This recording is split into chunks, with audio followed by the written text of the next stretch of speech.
Good afternoon, Michael Malice here. Let that be your welcome for the next hour. We are live here at the Creek in the Cave in beautiful, sunny Austin. My guest today is a returning guest, one of the few people on earth who can out-talk me, by which I mean I'd rather shut up and listen to them talk than hear myself talk. Kurt Metzger, you might find him at kurtmetzgercomedy.com to catch his shows. Highly recommend watching him perform live. I've seen you probably like 5 times at this point, and I always piss myself because you don't have the same act. A lot of it's current events, so you always just try to switch it up, riff on new stuff. And you also know him from being a guest on Jimmy Dore all the time. The great thing is, Kurt, whenever we hang out, you're just always mid rant, and I'm like, save it for the camera because you were just about to drop a great one. So let me set you up because there was a clip. I was on Rogan last week talking about Officer Harris, and there was a clip where he's like, if the Democrats cared about Officer Harris. Well, yeah, Officer, come on. Yeah. Can I have him in the front? When he's talking about Officer Harris, and then he goes, look, if the Democrats cared about achievements, they would bring in Tulsi. She served overseas, whatever, 12 years as a congressman, whatever the number was, blah, blah, blah. And some outlet, a major outlet, not like some random person on Twitter. Microsoft, NBC. Was it MSNBC? Yeah. They took the clip and they made it seem that the she Rogan was referring to is Kamala Harris, which makes no sense. But what's even funny, what you didn't realize, Kurt, and I can say here, is last night, conservatives started a rumor that Rogan is suing them for this clip for $30 million. I immediately thought it was bullshit. But here's the thing. I'm like, I'm in this clip.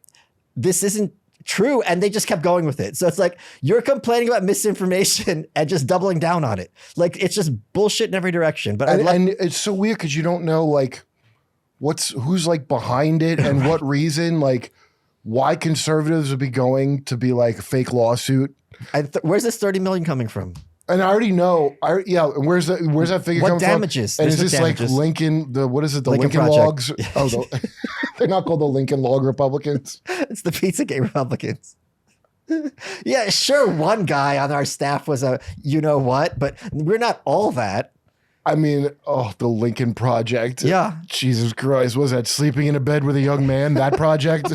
But I want to hear your thoughts because you were just going off. So I had to write shit for Jimmy for this. Before we go into this, I don't even know how I would describe your politics. Is it populist? I don't believe in America. Well, I don't have them. You know, I guess so. Like, you've changed. You used to have better politics. No, I didn't. I didn't have none. I thought God was going to kill all of you by now. Yeah. All of you. You were supposed to be dead. So it's very awkward that I'm here in my late 40s looking at you. I agree that it's very awkward. You're supposed to be wiped off the face of the earth by the one true God. And here we are. Okay? So I never believed in this shit.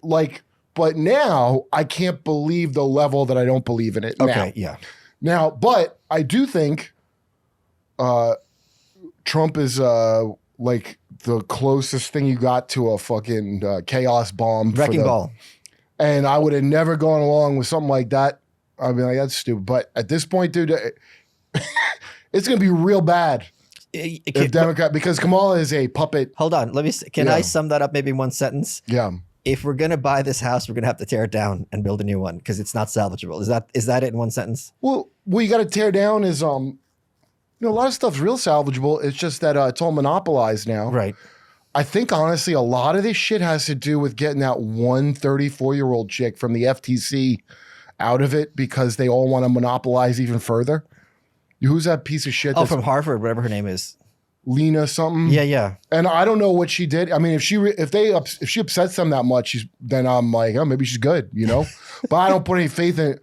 You know a tree by its fruits. That's the old Bible scripture, right? Yeah, but I'm going to push back a little bit like that because this is something I always warn people about where they're like, first of all, I hate this kind of Greta Thunberg approach to all politics. Yeah. If someone's bad, they must be like the worst thing possible. Yeah. You see this all the time in The Blaze. And I'm like, the people thought about this in 1979 Iran, where like the Shah's an authoritarian and he's terrible. And I'm sure that was true. We got to get rid of him. You can't get any worse. And then you get rid of the Shah. And it's like, oh, okay, we're just going to force people to change their genitals because they're gay. So, and you know, we laughed at that, but here we are. Right. Here we are.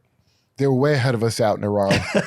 Yeah. Also, the Shah, like, you know, it sounds like people joined forces, like a populist movement against the Shah, which was commies, far-right Muslim Yes. Shia, because they disliked him that much because people don't want another country telling them what their fucking leader's going to be. We should just not try to steal their I mean, it's mostly England, but we helped a lot. And Iran's my favorite because that's like a classic NATO, a classic we've done a lot of good in the world. Right. No, we didn't. And these pieces of shit in the intel community caused problems. And then I'm supposed to like, oh, thanks for your sacrifice. Kind of cleaning up the mess that you caused, asshole. Right. It's everything's gain of function at every level. If you try to tell a lot of people, not my audience, but a lot of people that we funded the Taliban because they were fighting the Soviets, they would look at you like you're crazy. And it's like, this isn't some kind of weird GeoCities website. Did they not see Rambo 3? But this is like New York Times full page ads. Thank you, freedom fighters, everywhere. Oh, I love bringing up because I'm such a prick and I just like, I love to inflict the truth on people that bothers me. Do you know what I mean? Like because I have to learn things and I hate it. Okay. I hate it so much. And I'm filled with a resentment, a deep resentment of people not knowing things. And I want them to know. And I don't feel like that's bad. I feel like everybody should be forced to know things. Because I do. It's almost like pulling a fingernail off. Kind of. Not fingernail, but like the little. Cuticle. That thing where you feels good but sucks. Yeah. That's the feeling. It's not the worst knowing things, but it's like this like I can't stop scratching.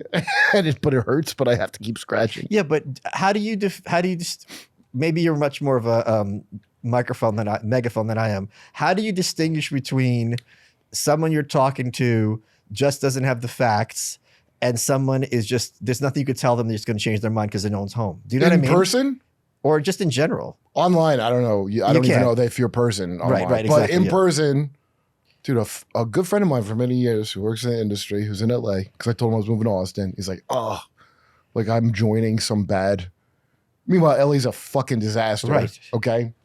And I had I don't remember what we just had to report on, but it's like there's nuclear subs in goddamn Cuba from Russia. Right. In case we crossed the red line, which I think we've crossed like 8 times. You know, like a Cuban Missile Crisis, which was a big deal last time. Nobody seems to know anything about it. Or I bring up, they're like, what? So I can already see on people's faces the process. Like, well, why would you know? I didn't know. If it was a big deal, I'm sure I'd know about it. That's what they tell themselves. Why would you know about? Bill Burr does that a lot. And Bill Burr, great job with Bill Maher. Trashing Bill Maher. Oh, he just went after him? Yeah, because Bill tried to go, that's my lane. And Bill's like, shut up. Bill did a great Boston bully thing on Bill Maher that was well-deserved. Okay. But Bill will if you tell him some fact that he don't like or he ain't ready to hear, I've seen it. He'll go, it bothers him. It's something with his home life from when he was young. It's Irish, Boston. You know how. Sure. But I only bring him up as an example because it's a real pure example of it, of like, just do what the thing and the guy in the TV said. You know, like who people do you think just are? You're not. You're not. Who do you think you are? Right. Yeah. Well, I'm a guy who knows more than you, motherfucker. Right. But you don't have to trust me. I just have to get it out. That's the other and thing. You take and do whatever you want. That's what I always tell people. Like I should trust you. No. Everything I say, look up for yourself. Like, do not take anything. I don't do my own research, pal. Right. Jimmy has this great bit about like they've successfully made doing your own research as a sign of stupidity. Like, oh, you're one of those readers? You're doing reading there, boy? I trust the science. By the way, there's an antithesis of science is trust the science. Trusting the science. I remember when I was doing my North Korea book. Yeah. And there was someone who works in like the Liberty Movement, older woman, who like helps young kids starting out, like maybe whatever, like just sponsors them. And I got set up to meet for help, you know, maybe this is something. And I'll never forget this.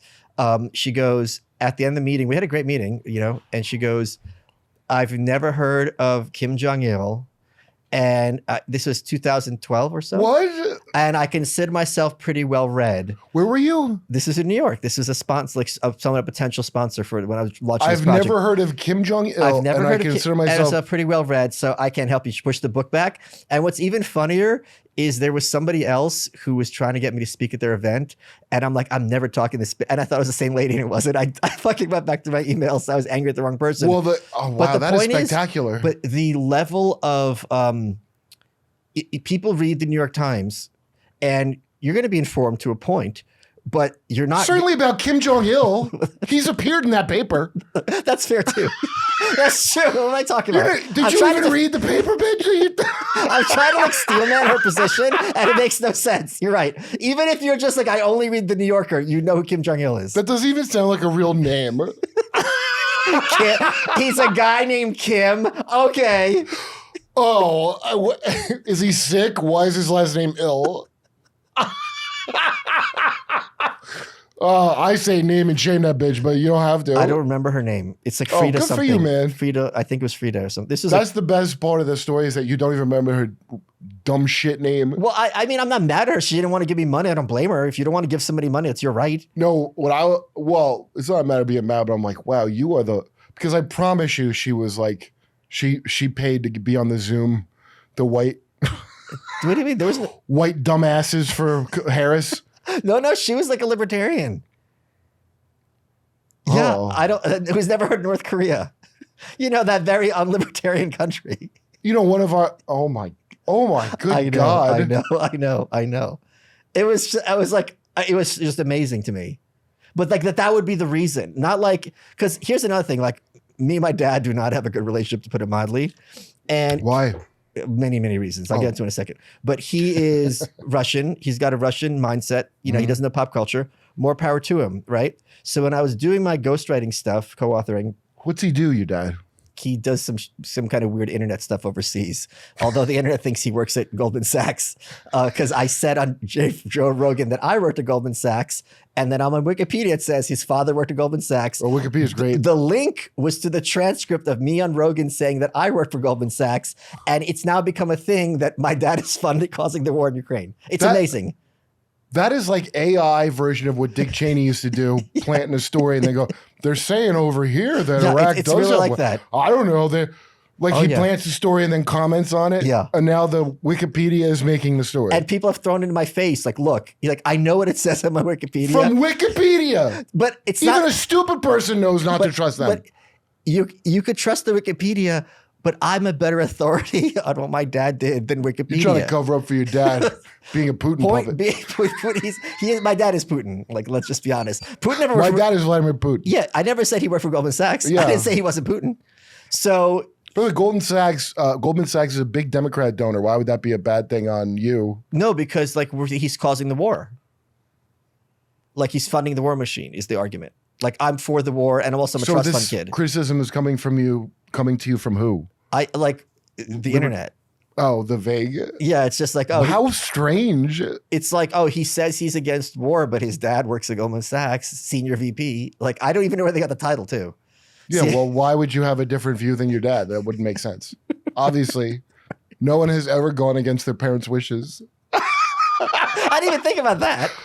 I mean, it's just an amazing. That's somebody who's mad about something else and they're trying to come up with political dirty tricks. That's what I think. My point was, when I'm doing co-authoring stuff, trying to hustle clients, which is very hard to do, he'd be like, I'd like, who you, like, what's next in the agenda or like next down the pipe? And I'd be like, oh, I got this person. He goes, never heard of him.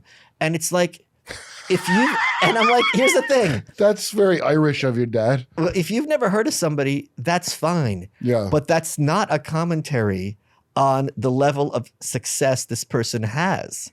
Yeah, so it's the right. same thing with this Kim Jong-il lady. Like, just because you never heard of someone, that's nice. Maybe look him up.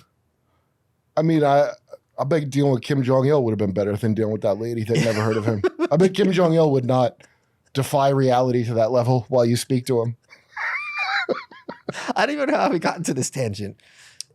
Because this like low information voter Oh, thing. yeah. New York is full of bumpkins now. They're like hillbillies. The more successful you are in New York, when I go there, my friends that are doing well, they don't know anything. And you think that's new?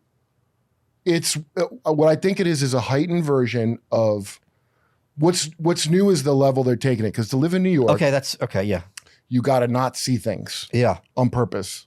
Like in prison, you can't You're dry right, because in the snitch. 70s, everyone knew the crime was a problem. No one was pretending it wasn't. Right. So You're now right. you got to not. So but New York always depended on like, I had some joke in my old hour about it of like, I'm going to make eye contact with that homeless guy. These people aren't even noticing in the subway. And he was Yeah. fisting his own asshole. God. So the whole joke, I'm like, I think it was jerk. I get close and I'm like, his arm's pumping. I'm like, oh, he's jerking off. And I go like, what do you think he was doing? Jerking? I'm like, oh, country mouse. No. Oh, you're a sweet kid. No, he was fisting his own asshole. But now I'm there, so I got to make eye contact. And we did. We made eye contact. We didn't make that hard of eye contact. I saw that. But anyway, that's the kind of shit that you got to just not see and go, this is fine. The whole city is that meme. Yeah, this is fine. You're like this and everything's on fire. This is fine. Okay, so that was pretty cool for a while.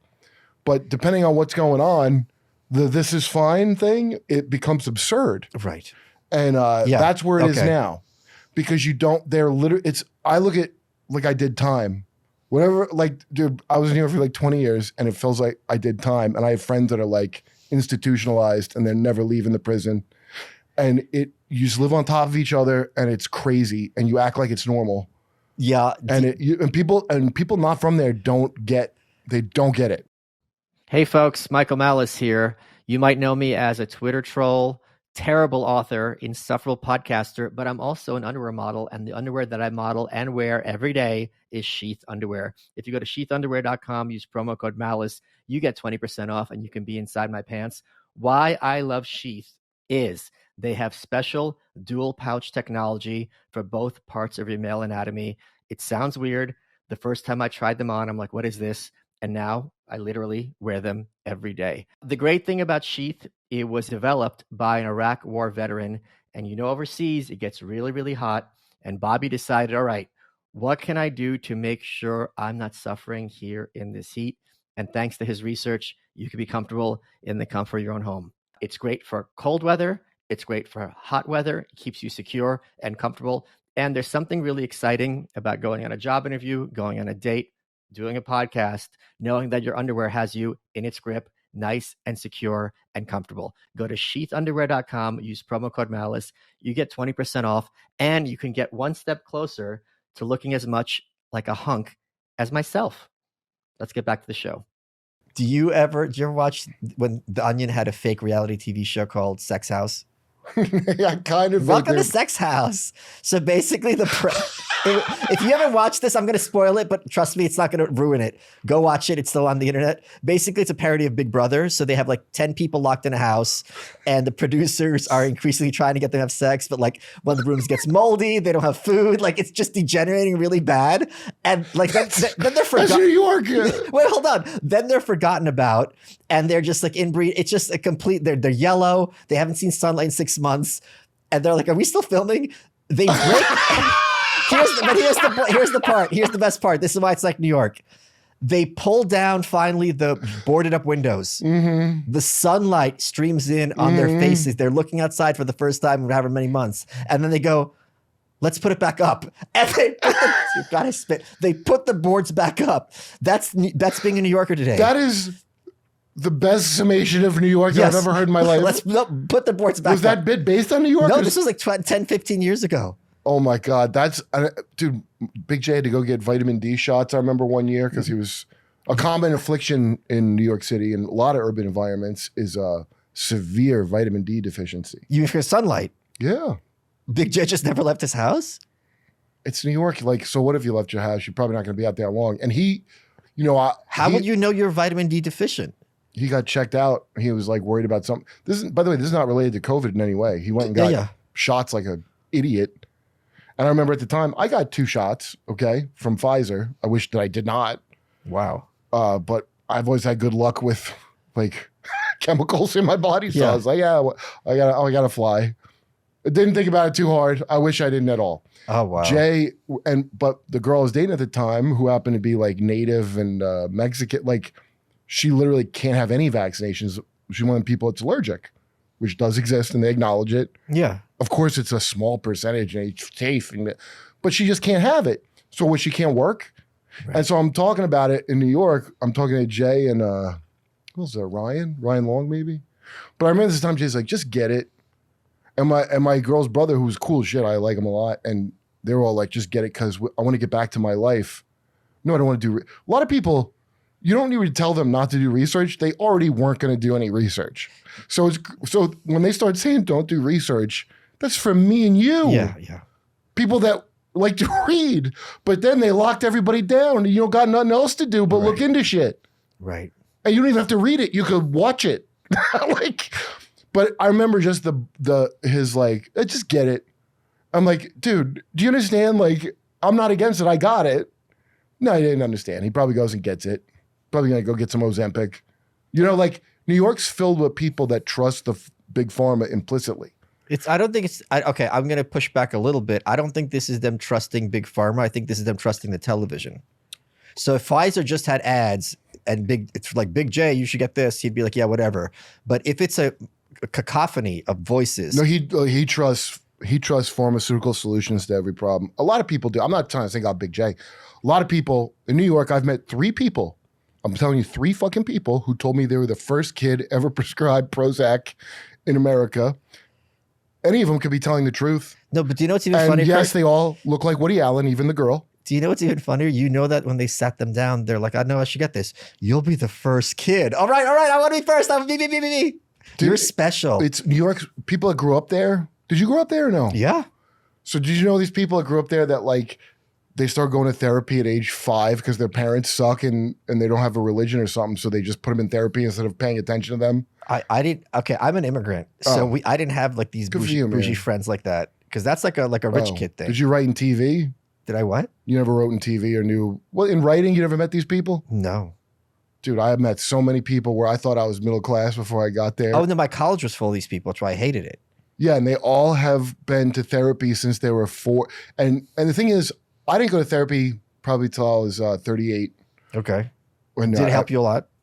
Tremendously. Yeah, because you used to be in a cult, so that's gonna a lot to deprogram. Well, I had gone through a psychotic episode because I had so much. I might get a whole thing, but my friend Barry Crimmins was the one who's like, yeah, men don't go till they're like 40 usually. And I'm not against it. I'm very for it. I helped a lot of people. I was before that because I would meet these people that have been in therapy their whole life, and I'm like, did you see Live Combat? Why do you? Right. Kyle Dunnigan, who's hilarious, dude. I remember this when we were working on Schumer's show. All of them were having their therapy stories, okay? And Kyle's saying his professor or his psychiatrist or whoever would hold a pen because he'd be nodding off, and as he dropped the pen, it would wake him up, like that hypnagogic state thing that young.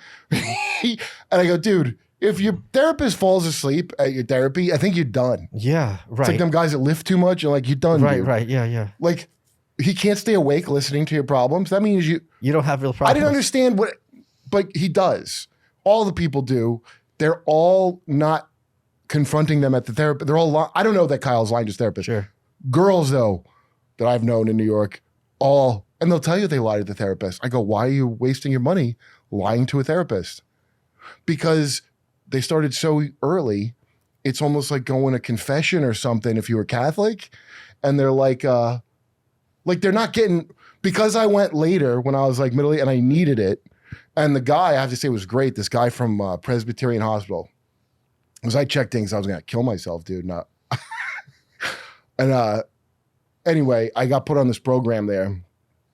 And the guy, it was very helpful. And I didn't want to, I'm not taking any SSRIs and none of that shit. I've tried Paxil years ago because I had such bad anxiety attacks when I was 20. And the doctor threw Paxil samples at me. Oh, I got to ask your advice for something then. Well, okay, so I'm going to go. So when I went to help me deeply talking, because what the guy would do, well, besides they just listen, right? I was explaining to him, like, I'm kind of ADHD or whatever. And comedy is a thing that really is good for me because I'm so scattered and I can't really stay on topic. That's how I write jokes. When I start to notice like seemingly unrelated things because I'm lazy, like I adapted that way. Okay, so I'm explaining. I'm laughing because I'm just thinking of your set and it's so good. I'm laughing about you going off on Jared from Subway. But the guy goes, I remember he goes, wow, it's a really ingenious survival strategy, right? So you know how somebody might say something negative that's an earworm to you? Yeah, yeah, of course. So for some reason, him saying that, it like bored into my brain. That's an ingenious survival strategy. Barry Crimmins said something like that to me before. What looks like crazy to some people might be a genius survival strategy, because you don't know what people have to do just to get through their day. You have no idea. And but because I had that in my head over and over, I was like, it's not like, there's a lot of dumb shit I did that I could have just done it the easy way, but I had to do it with my ingenious way. Yeah, it's your workaround. And then I suddenly saw a bunch of stupid things I had been doing. Yeah, no, I'm smart, and I like made a Rube Goldberg machine out of a thing I didn't need to many times. My all-time favorite quote guy, Camus, I'm gonna butcher the quote, but it was something to the effect of, "It's amazing how many people spend so much energy just trying to be normal." Yeah, dude, I have to say, Camus versus Derrida, that lazy-eyed French Sartre, pervert. you're thinking of Sartre, sorry. Camus is the best. It's not even a question between the two of them. We had this, but the thing is, I'm just gonna say something to your point. Is I think about this all the time. It's like Roseanne. Yeah. If Roseanne Barr wasn't Roseanne Barr, she'd be homeless. Because you imagine her in a board meeting. Survival strategy. Yeah, because if her at a board meeting, she's like, "What the? This is stupid. Don't make no sense. Where'd you get those pants from anyway? I got along with Roseanne. Am I right?" And everyone's just like, "Shut the fuck up. You're ruining it." Yeah. I'm not ruining it. I'm just telling the truth. You're just too stupid to know. Yeah. Dude, I got along with her immediately. Of course. She's the best. Immediately, I got along with her. And you know why I love her too? Is I was at Thanksgiving at her house, I told you, right? And we were talking about, because I really resent the shit out of the idea that Bibi Netanyahu propped up Hamas for 20 years to prevent a two-state solution. In his words, I'm not putting words in his mouth. You know, I gave up on Hamas back in 2006 myself. I've never supported them. During the Bush years. Back in the Bush years, I'm like, these guys are no good. This asshole paid because he wanted to have a prison gang versus the other people. But when I said to Roseanne, who's very Zionist, by the way, she goes, "Oh, yeah, I thought it was a strategy." Like, she didn't immediately go, "I never heard of that." Oh, yeah. Yeah, of course. So immediately, with somebody that could just be honest like that, that's like a big deal to me. It's like a big deal when I could talk to somebody and they don't act like, "I never heard of Kim Jong-il and I read a lot." Like, you've told me a lot of things where I go and I look it up. I'm like, let me double check this. And it's all, I see where you're coming from. They sound insane. Right. Because you didn't say like, okay, like with the different types of aliens, you're like, listen, I know this sounds crazy. Look it up. And then I sit there in front of you and I look it up and it's like, okay, this is where he's getting it from. Yeah. And I you know, now I have to go back and talk to her because she told me at Thanksgiving she was raised Jewish and Mormon, or like Orthodox Jewish and Mormon. Well, she was in Salt Lake City, so they had to kind of pass. Yeah, well, guess what? I'll bet you all that stuff. Now, I remember back in the day, she said she was abused and split person, and then multiple personality disorder, yeah. And then took it back later or something. I don't know. She took back. So I was just looking about this the other day on Wikipedia. She's on the cover of People magazine saying, "I'm an incest survivor." Right? Then later, I think she was with Megyn Kelly and it was brought up again. And she's like, "It was the worst thing I've ever done. I wouldn't have used that word. But I wasn't talking about nothing." And she did have for many years, according to her, multiple personality disorder from childhood trauma, which was later resolved. So I got to ask her about that. I didn't know at the time when she told me. So her this. second book is called her first book is called My Life as a Woman. And her second, which would be a great title for your autobiography. It would.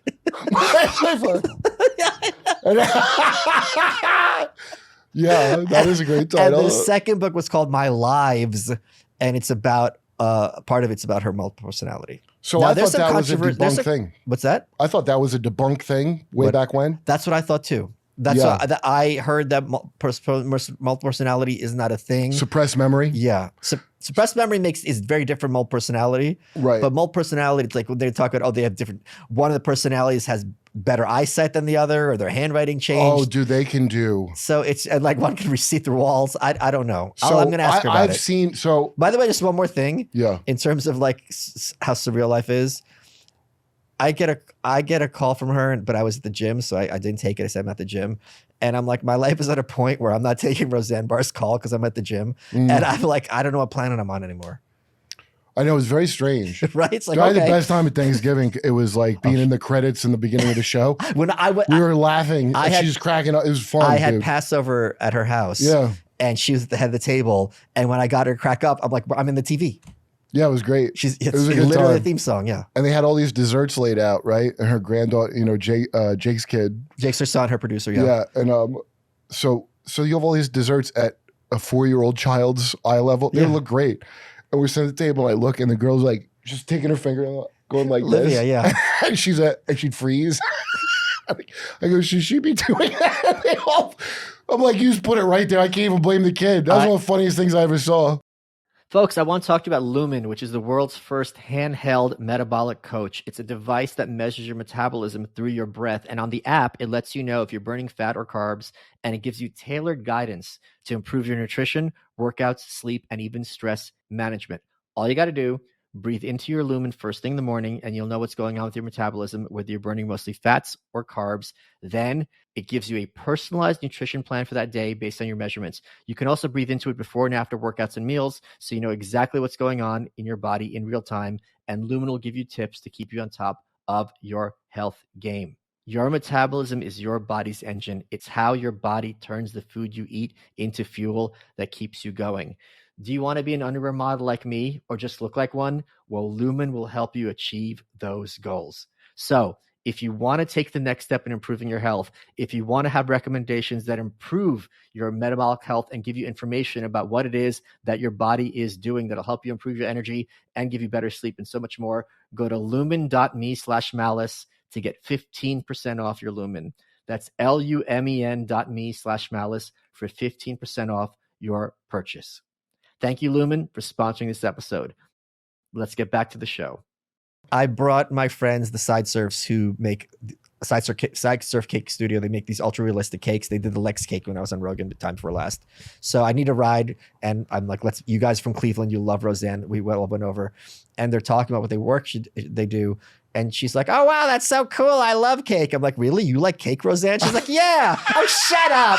So because she's skinny now, she's the only person I feel comfortable making fat jokes about. Roseanne looks great. She looks amazing. It's actually amazing because we're not going to look that good when we're 70.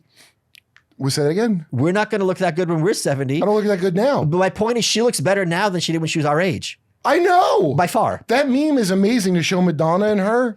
You don't know. So there's a meme Kurt's referring to. It's shocking. Where it said, if you went to the 90s and told me one day Roseanne Barr would be hotter than Madonna, I'd never believe you. By the way, someone posted that on Twitter, and she replied, I'd believe you. But I was with her on Timcast, and she goes, oh, come on. Madonna's a lovely old woman. And I'm like, oh, you shady bitch. It's so great. Oh, man, that's really funny. She's so great. Yeah, no.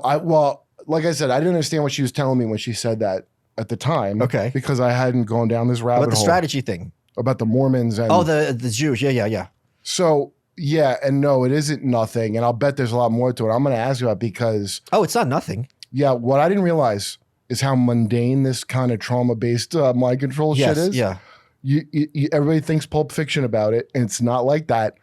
I've worked on shows with people. I told you, Sacha Baron Cohen is such a good actor. I when he was doing the billionaire character, I just want to talk to Eric Weinstein about too, because we did this prank that sounds just like his experience meeting Epstein.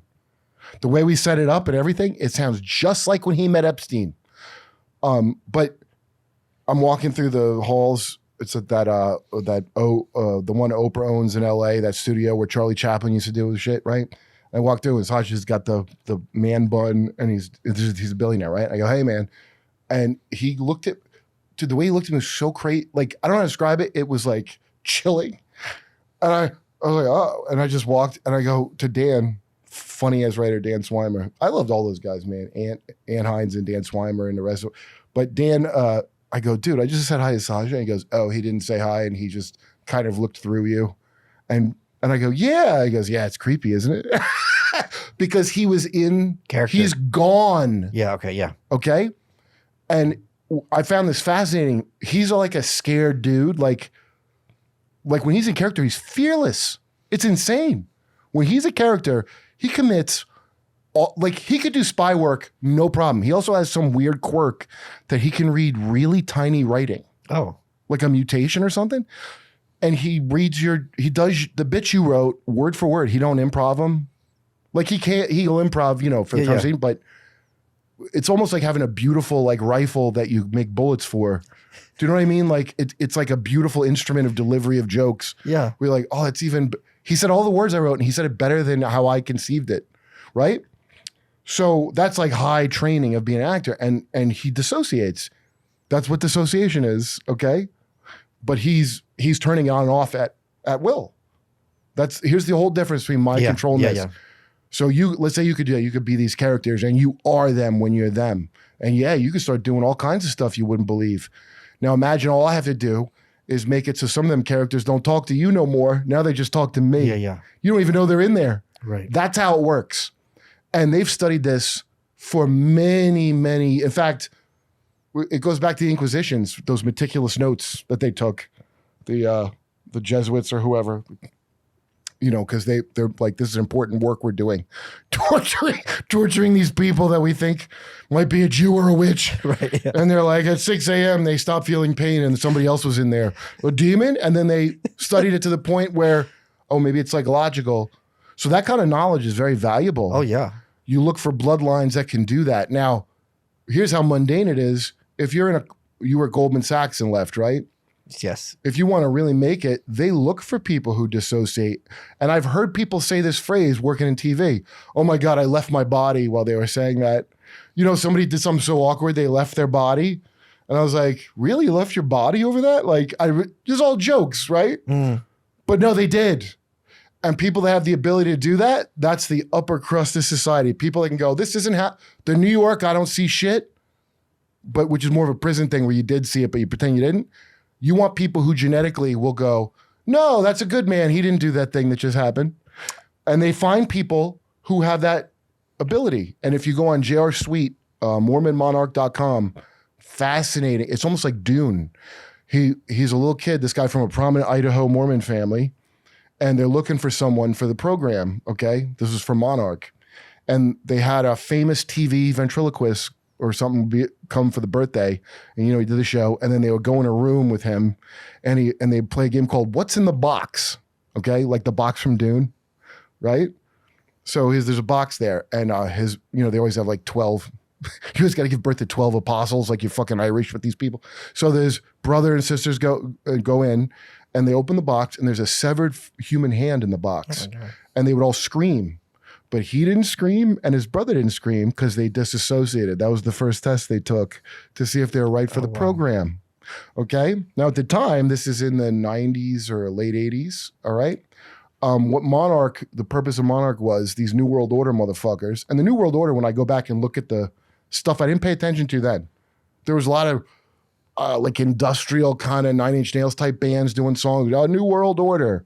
I can't remember what band they're famous. And there was George Bush saying it over and over. Yes. It's talking about money. Okay. They were telling these people, they're all from good families, the Monarch people, okay? And these really good families, you pick one kid. It's a real honor to be in the program, to be one of the CIA kids. You're also state property. And they would tell them, when we have the New World Order, you're going to be the ones that rule shit. 'Cause that's why it's Monarch. And King Charles has a little butterfly on his shoulder in his hamburger bath picture. Like a tattoo? No, and you have a painting of him. Oh, yeah. Where He looks like in hell. Yeah. There's a little monarch. Yeah. So if we're going to start a new world, so you see now the fruits of this, because that's what Justin Trudeau, I promise you that's what he is. I don't have any proof of it. All these people that they don't have any substance to them. They're purely a construct you care about for bullshit. Oh, they're handsome. Right, oh, they're fun. Okay. So they would tell them you're going to rule things, but you're also property of the intel community. Oh, what a perfect day. Why don't we just make all the things that are your idol? Basketball players, musicians. That's Britney Spears, this guy says, went through some brutal programming.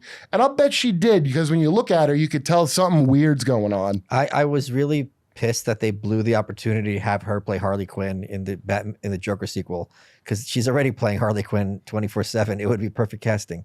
Dude, well, that's what you're describing is a better character than the character of Harley Quinn. Who was just like faked her way into, she could be like just any chick, faked her way into school with nonsense things. but the idea that Harley Quinn has alters that are like hyper this and that, and that's actually a great idea what you just said. This is the advice I wanted to ask you. Yeah. So I'm going to have to talk a little bit cryptically because I don't want to embarrass a person. Okay. So my birthday was last month. I didn't want to be bouncing off the walls in Austin. I'm like, you know what? Happy birthday to you. Thank you. I'm like, this, you know what? I've got some dough. Let's take a little trip with some friends, just for the weekend. It'll be a fun experience. So I picked Chicago. Hadn't been there in a while. I hear this about Chicago crime. I'm like, I doubt. I'm like, if I can handle New York, I can handle Chicago. I thought. Okay. First of all, you're wrong. The New York crime is much worse. I learned. Because the Chicago crime is localized. In New York, it's all over the city. In Chicago, that's an interesting point you make. In the neighborhood I was in, there was white girls at 11 o'clock at night, deserted streets. What neighborhood were you in? Like West Village, I think it's called. There's I can't remember the comedy club I played. It was like Old Town. Yeah, I think it was maybe near there. So did you see this where by day it's all white people and then at night it's all black people? No, it was not. It was at night. It was kind of deserted, but it was safe. Oh, I felt very safe. I loved it. I had such a great time. I was shocked. Yeah, because you weren't in the bad part. Correct. Yeah. But that's the thing. New York, it's all bad parts. LA, there's no not good. In LA, my friend was staying in a Beverly Hills hotel. They warned her, like, there's shit on the streets. Be careful. In New York right now, I think the tourist parts are more dangerous than if you live in the. Probably because you're a target. Right. If you live because my friends in like the boroughs are like, there's not a problem. And there's probably not. They're going to where the people are. But the problem's in the subways too, which I didn't take in Chicago. Anyway, my point is I was going to bring out one of my friends to come to Chicago. And he's been having anxiety issues, and I didn't realize to what extent. So he calls me up. So it was him and my other friend, Jackie, who's a girl I've known for a very long time. And he calls me up and he literally says, I can't, what am I thinking? I can't share a bathroom with a girl. And I go, first of all, if you knew Jackie, I mean, we're going to use the word girl a little loosely.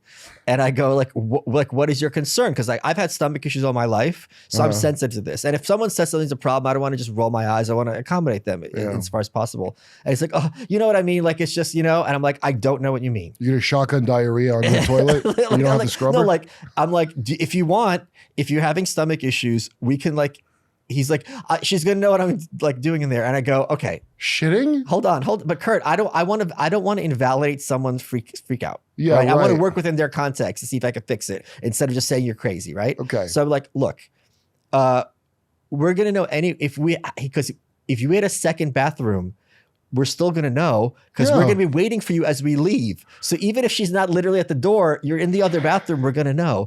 I'm like, if you need us to leave every morning for like an hour, we could do that. Like, I don't care. He's like, oh, and I go, he's like, he's just talking circles. I didn't know. I'm like, I don't know what the problem is and how having a second bathroom will resolve this problem. He got on the plane, took a Xanax before, had a panic attack on the plane and deboarded. While on Xanax? Yes. Oh, that's embarrassing. And he texted me. He's like, I'm not coming. I deboarded the plane. And my point was, I can't empathize with this. Like, I can't understand. Because I've had anxiety, not to this point, but it's never been like, I'm so anxious, I'm going to do something about it. It's like, I'm going to sit here, I'm going to white knuckle it. Maybe it's because I'm Soviet, but like, it's not going to run me. I'm not going to give into it. Or you don't have a choice. Like, I got to be somewhere. Even if I am freaking out, I have to sit here and take it. Folks, Homes.com knows that when it comes to home shopping, it's never just about the house or condo. It's about the home. And what makes a home is more than just the house or property. It's the location and the neighborhood. If you have kids, it's also schools, nearby parks, transportation options. That's why Homes.com goes above and beyond to bring home shoppers the in-depth information they need to find the right home. And when I say in-depth, I'm talking deep. Each listing features comprehensive information about the neighborhood, complete with a video guide. They also have details about local schools with test scores, state rankings, and student-to-teacher ratio. They even have an agent directory with the sales history of each agent. So when it comes to finding a home, not just a house, this is everything you need to know all in one place. Homes.com, we've done your homework. Despite the modern myth, the ancient Olympics were far from being a pure expression of untainted athleticism. But that doesn't mean they weren't badass. So allow me to take you on a little tour through the ancient Olympics. But I'll warn you, Ancient Olympian tour guides were notorious for being liars and propagators of historical myths. One Roman-era sightseer named Lucian once quipped, quote, "Abolish lies from Greece, and all the tour guides would die of starvation, since no visitor wants to hear the truth, even for free." End quote. If Lucian can be trusted, then even in ancient times, the history of the Olympics was riddled with mythology and fake history. So, I think the only way to get a sense of those games is to dive right in to the mythology. Let's do it.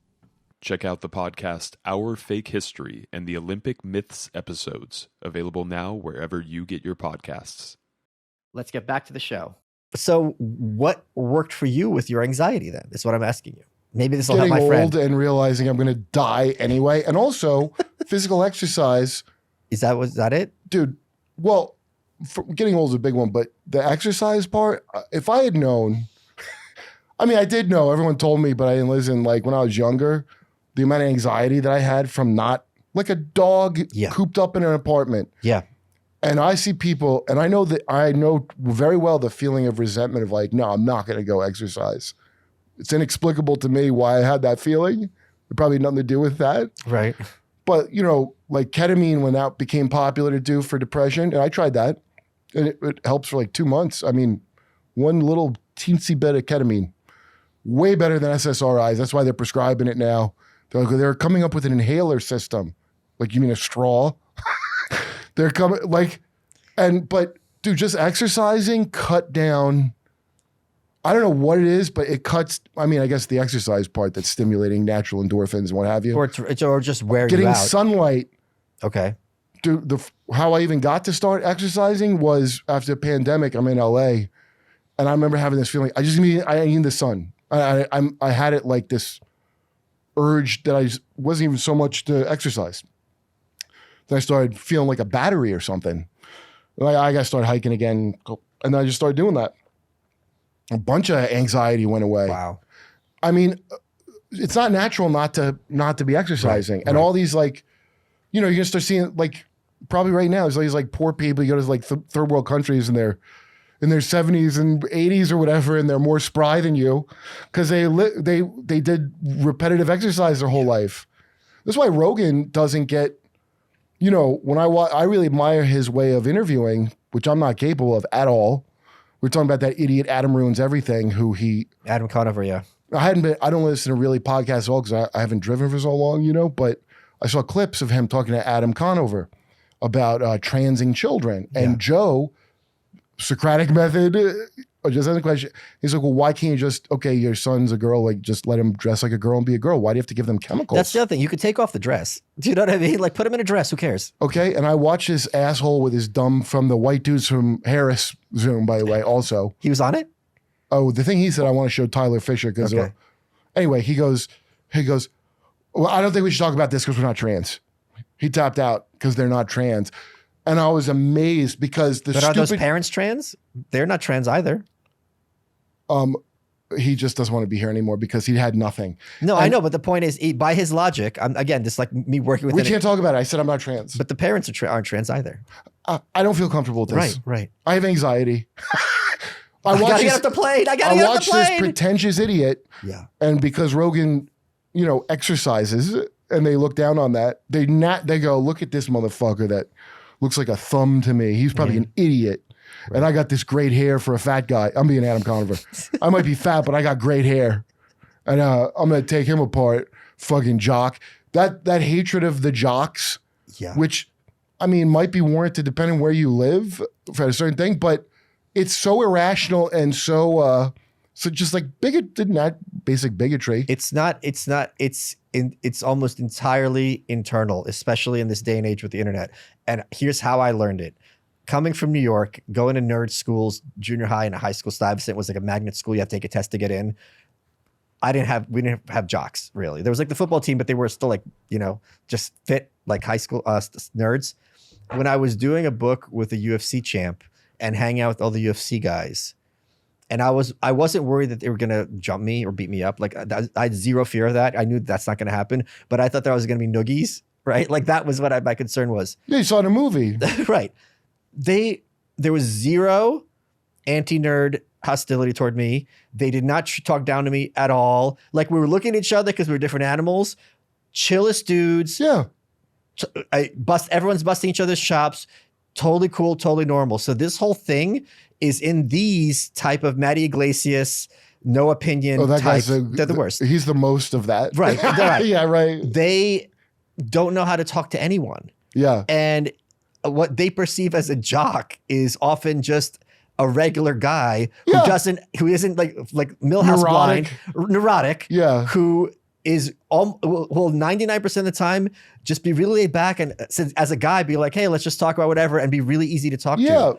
And it's all internal, and these are the worst type of men. It makes me sad to hear like your friend. I'm like, dude, that's a woman's worry about what you did in that bathroom. That's not your worry. I didn't understand what to do. That's for a woman to deal with, however she has to deal with it, and be like, yeah, I just use the bathroom. So I mean, look, I'll clean up any streaks. I'm a gentleman. But he wasn't. Bitch, I couldn't understand what the issue was. Like, I'm like, what is it so we can accommodate it? And his mother was too dominating in the relationship with his father, I guess.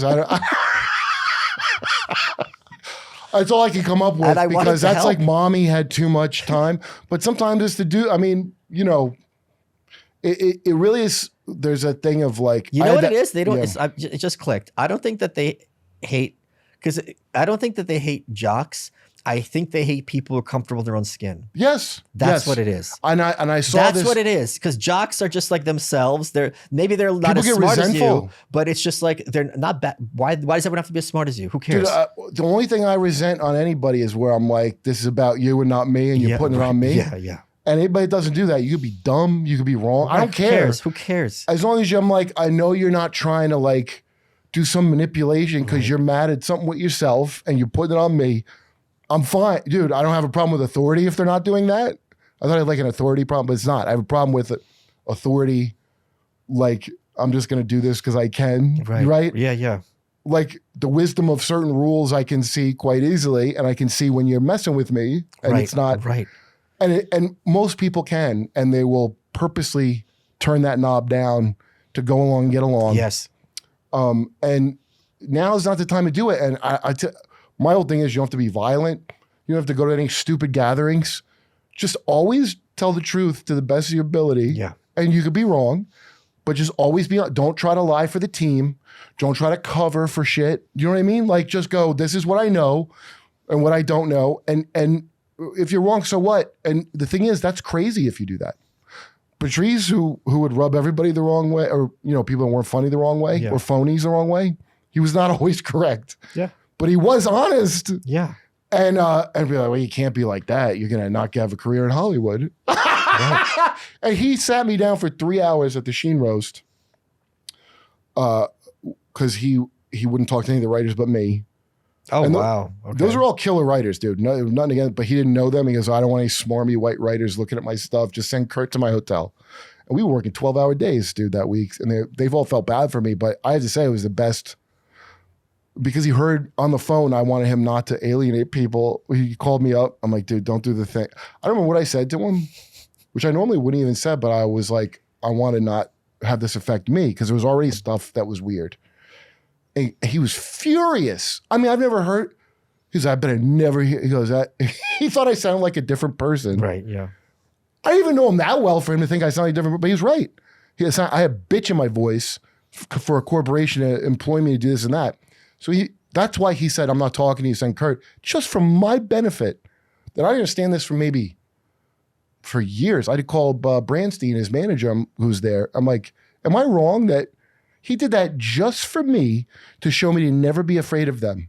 And I still couldn't have the self-esteem to understand that was just for my benefit for many, many years. Because I think we're trained since we're kids to sit down, shut the fuck up, and listen to the person in the front of the room. Well, the Prussian school of education is effective for a reason. It's there to teach obedience, not knowledge. But I've just never, and I think the other thing you're saying about your friend, his anxiety is like, I can't get a bad grade. I used to get like A's and D's on my report card. If I liked it, I excel. If I don't care, I don't care. I thought you meant in bed. Oh yeah, later. Later was all D's, if you know what I mean. And F's. Hard F's. like that homeless guy made contact because he knew you. He's like, he knew he could see a brother, a fist brother. Depending on how drunk I am, it might be just D's and F's. And I like the feeling of being scared of, not getting extra credit, as if like, this is America. What am I, a Korean child? What am I, a fucking Asian child that has to do well in the spelling bee? I never did homework. Yeah. Because I resented That's my time. having to demonstrate somebody else how smart. I'm like, you have tests. I'm the best student on all the tests. Why am I doing homework? And I'm glad that I started through it back then. And especially because And I wasn't even that good at the tests. Some of them I was. I'm actually. at home. Yeah. This is my time. They want to get you used to you don't punch out ever. Yes. The scheme of you never get to punch out has been in the works since generations before you. Since Henry Ford. Yeah, and it's like, no. Oh, yeah, Henry Ford. Yeah, he's a classic. He's going to start his rubber factory in South America and police your home life. Yeah. You're not smoking, are you? Yo, Ford, get the fuck out of my house. And he would pay better than the other fucking oligarchs. I've told this story many times, and you're obviously going to approve of it. When I was working at Goldman Sachs for 6 months in 2000, and therefore I'm directly responsible for the Ukrainian war, I would do help desk. I was help desk I was doing. So they would sometimes need people to do overtime. And to me, I'd rather, because I was trying to make it as a writer, I would rather have that hour than to have and they go, and this is my coworkers, it wasn't my boss. They'd be like, yeah, but you're getting time and a half. And I go, but I'd rather have my time than that extra money. Yeah. And they're like, but you're getting paid. Like it made no sense to them. They're like, they need you and you're getting paid. It's like saying, do you want ice cream or do you want cancer? It's like, what are you talking about? Well, looking back now, you didn't know how good you had it because now they expect that without the pay. It's purely, no. Oh, dude, my girl worked at in the human resources at Getty at one point. Okay. Trying to be a curator. And they're like, that's what all the company with the company culture. Yeah. And Cult. We have a massage chair. Did I get a latte? All in lieu of paying you, you stupid fucks. Right. You're paying for that massage chair. And then not only that, your identity is their dumb company. Right. So, and that's what I want to ask conservatives who think about like China or who have North Korea. Do you not see that's, by the way, South Korea, they're real big on, they're real pioneers of the cult of personality. Yeah. It's like North Korea with lights in terms of your mind. Because if you don't work for Samsung, you're nothing. Right. You might as well be in a North Korea camp. Like all these assholes want the same shit. You know, by the way, same oligarchs who came up with. But it's also insane to me because it's like, I don't own this company. I don't have equity. Why? But our culture. No, but I'm saying it's like, right. But it's like, for me, it's like, why is it important to me this company succeed? Like, I know I'd be out of a job, but it's like, I'm not going to be the one who's going to take Goldman Sachs down. So like, I don't care. And it made no sense to them. And it's this kind of Protestant ethic of capitalism that like, oh, you should work hard for the sake of working hard. And I'm like, I should work hard to further my... I'll work hard while you work hard, motherfucker, for money. Yeah. Like, that's the thing. Capitalism is a fun game like Monopoly, but there's always somebody cheating. Right. And, you know, I used to have that joke in my thing of like in Monopoly, did you ever run the bank in Monopoly and not steal once? I never did. Well, just take out extra 100. You know, Monopoly was invented by socialists to show how capitalism doesn't work. Well, like many things invented by socialists, the point was missed. The flag salute, my favorite fact of the flag salute, some socialist, that's the one we used, the Bellamy salute. Yeah. And then that little piddly fight over like if you put God here or there or one language, right? Right. But the best part is they sig-heiled. Yeah. The original one's a sig-heil that they had to change because German, it looked bad in the 30s. Because a lot of things I say as jokes turn out to be like real. I'm like, seriously, what's the difference between Hitler salute and hand on your heart? Is it this motion? Right. This seems worse actually because I'm like internalizing it more. Pushing him away. Yeah, at least that I could, right? Arm's length. Then you look it up and you're like, oh, it's the same. It's literally the same magic spell from our dark occult Freemason cunt origins. Same as, by the way, socialism. I don't believe Marx came up with that. Marx Marx is not creator of socialism. There's Saint Simon and. Oh no, not so. I know that, which I didn't used to know. By the way, I always thought most people don't know that. They think it's just you try to explain it and they just blank out and go, well, you see, here's why it can't work. Well, I don't care if it works or not. I don't believe anybody's paper system, but he, I'm pretty sure, is like the front man on that mostly. Yeah, that's fair. And it's a thing they've wanted, Russo and all those scumbags. Russo's the devil. That's their whole thing is like we're going to be capitalists. You're going to be a fucking socialist. Yes. And it's not even going to be healthcare and education. You're going to eat bugs. Yeah. So we're not going to get like the one reason somebody would go to Cuba. Like the one thing that they kind of have done right, which is they'll teach you to read well and maybe give you healthcare that people miss about the old Soviet Union that I wouldn't want to be in. Right. They do miss those parts, the benefits. We're not getting any of that. It's just going to be like a pure Judge Dredd or like a Warhammer 40K Hive City. And, fascism is socialism. What do you get? It's national socialism. Folks, head over to malice.locals.com where Kurt took questions exclusively from you guys. KurtMetzgerComedy.com. Welcome to Austin, fellow Texan. Yeah. If people are watching this, I promise you, and Kurt's in your town, go watch him. I've seen his set repeatedly. It's never not amazing. I'm so glad that we're friends. Where are you playing in the coming weeks so people can see you? I'm in town all month, but September, go on Kurt Metzger Comedy, all my dates for September. I'm back on the road. Kurt, we're running out of time. What has been your favorite part of this episode? Good questions from people. I thought they were good questions. You are welcome.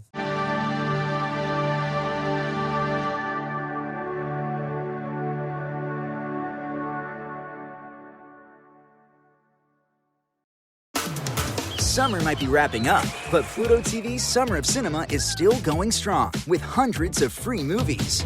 It's never too late to join an epic adventure with Indiana Jones and the Raiders of the Lost Ark. Step up your movie game with Stomp the Yard.